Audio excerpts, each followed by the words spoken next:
Tanggal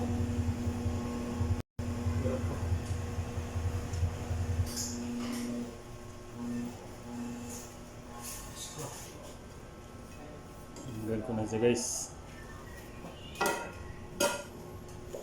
Ito guys, pilitan ko na lang. Itong pinalit ko guys. Baby valve guys. Ano ito siya ay talaga dyan ay double ended. So ibig sabihin double ended.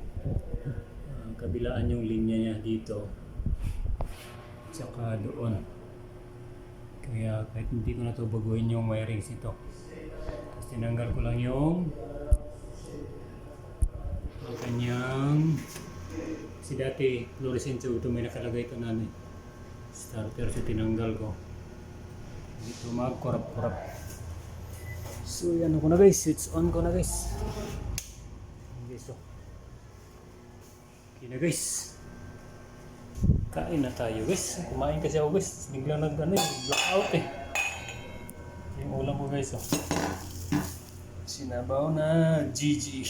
Guys, napalitan ko na ng ang pinalit ko guys ay lead na tube. Ayan guys. Ito ay ano ito guys. Yun ang kanyang diagram. Ano to? Dual ended tama.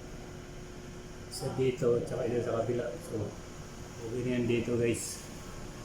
Tapos dito rin sa kabila. Kaya sa double ended. So, switch on ko na siya guys. Pero, hindi ko pa tinanggal yung starter guys. Tingnan mo pag i-switch on ko. Ano yan? Ayan guys. Kurap-kurap siya guys. Diba? Ngayon, kurap-kurap dahil ka, tanggalin ko ito guys. Yung starter. Ayan guys. Goods na siya guys. So, tapusin ko na yung ano guys, pagkain. Wala kasing nagkurap-kurap yung ilaw guys. Tube, lid. Andito lid tube, ano to? Fluorescent tube. Kaya natin ulit yung ilaw niya guys.